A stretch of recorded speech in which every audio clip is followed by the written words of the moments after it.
Good morning, church. Okay, so my name is Princess, and we just started coming to this church in the spring. And I'm married to Nicholas, and we have 3 kids. The blessed man. So I am up here today just to share a little bit of my testimony before we start our new series, The Salt and Light. Okay, so let me tell you a little bit of a backstory. This might get a little emotional, only because my mom is in the front row, and she didn't know I was going to come up here today.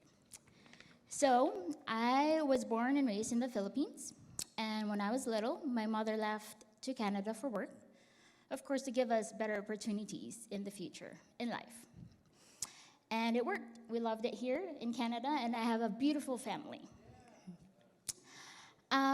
And so with that sacrifice came with a lot of childhood trauma. I'll post it right here. Hopefully it won't fall. Okay. And a lot of questions that a child can really not understand at the moment. I lived with my aunt for a little bit. Then I moved in with my grandmother's sister. It was an odd arrangement because I have 2 older brothers, and I didn't live with them for a few years. I like thinking of it like I went to boarding school with my aunt. So long story short, I had a rough childhood. You know, the rebellion, the labeling, the comparison to other kids, the feeling of being neglected. I was actually told that my high mark in art was useless because every other subject wasn't high enough. So, the constant search of validation. And so the past few weeks, all this trauma resurfaced. When my grandmother passed away a few weeks ago, I was often praying for her. And when she was sick, I often spoke to my cousins and my aunts in the Philippines. And so, the Zoom prayers and like the updates with my grandmother, it gave me back memories. So it was a real spiritual warfare. And during this spiritual warfare, I started remembering the memories I had with my grandmother. I know my grandmother loved me dearly, but I guess she showed it to me differently because she wants me to do good and be better. I do not have much memories with her, but that night I remember the time when she hugged me. And she asked, "Why do you behave badly? Your mom is in Canada working so hard. How can you only give her bad news? You know your cousins in the States, she's the same age as you. And all she says is, 'Yes, Mom.' And she listens. You should be like that. That's a good character of a kid." So it's confusing back then because she was showing me affection, but the words that she was saying hurt me. I was labeled bruja. It means witch in my language because of the bad behavior I presented. So when you label a child, the child will have that urge to live up to that label. And, I didn't like going home. I didn't feel accepted. I didn't feel like I belonged home. So as I remember all these traumatic memories, I caught my breath, and I just start crying. And I just cried in my room. And after I cried, I said, "Ha, nice try, Satan. You just gave me the perfect opportunity to spend time with Jesus." And so I went on my knees on my bed. And at that moment, I called on the Holy Spirit. I said, "Holy Spirit, I am desperate. I'm desperate for an encounter right now. I can't do this alone. We are not going to let my past bring my soul down again. Please," I was asking the Holy Spirit to please touch my heart again. And so the Holy Spirit came, and he spoke to me. Do you guys ever feel a moment when you're in such deep prayer and the room just kind of vanish and you feel this comforting tightness of grounding you? Because that's how I felt. And the Holy Spirit said, "Let your mind remember. Remember all the things that hurt you." And I'm there closing my eyes. I'm like, I want to forget. But I obeyed. And I remember the moments that hurt me the most. And I remember the day that my mother left.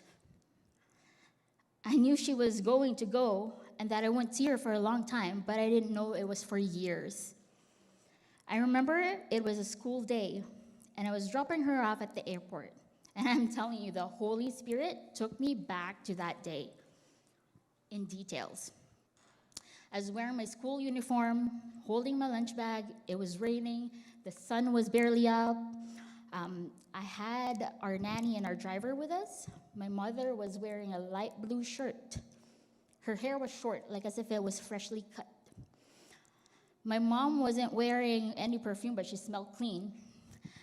She hugged me. She didn't cry that much. She was showing me how brave she was and that everything was going to be okay. She told me to remember all the things that she's told me, and that when she arrives in Manila, she will call me, and we will send letters. So I went back to the truck, and I watched her walk away and enter the departure door till I couldn't see her anymore. As the truck drove, that's when it hit me. My mom left, and I'm not going to see her for a long time. So I start crying, and the Holy Spirit took me back to that moment when I felt the pain. I saw my child self sitting in the white truck with a gray interior, holding my lunch bag, and I can smell the truck. It's crazy how the Holy Spirit can activate your physical senses. So I was there sitting and crying, and I saw Jesus. Jesus was right beside me. He had his arms wrapped around me. He was beside me, and he spoke to me. He said, "Princess, I have never left you, and I will never leave you. I will not forsake you." And you know what's crazy? He spoke in my language. He says, "Princess, hindi kita iiwan. Hindi kita pababayaan. Ako ang iyong ama." The Holy Spirit led me to remember this traumatized things, and he showed me that I was never neglected nor alone. When I was bullied when I was a kid, I was competing for a track and field, and this kid put sand in my water bottle. As I approached a water bottle and I drank it, it was all sand. But the Holy Spirit took me back to that memory, and I saw Jesus in the finish line. He was there cheering for me and said, "Keep going." And he had my school flag. The Holy Spirit allowed me to remember the traumatic season of my life, to show me that Jesus was and is with me in every season of my life, and he has never forsaken me. During my prayer, I had the urge to speak out loud. I said, "Jesus, I'm healed. You said I'm free. I believe it. Jesus, you make all things work for the future of your glory."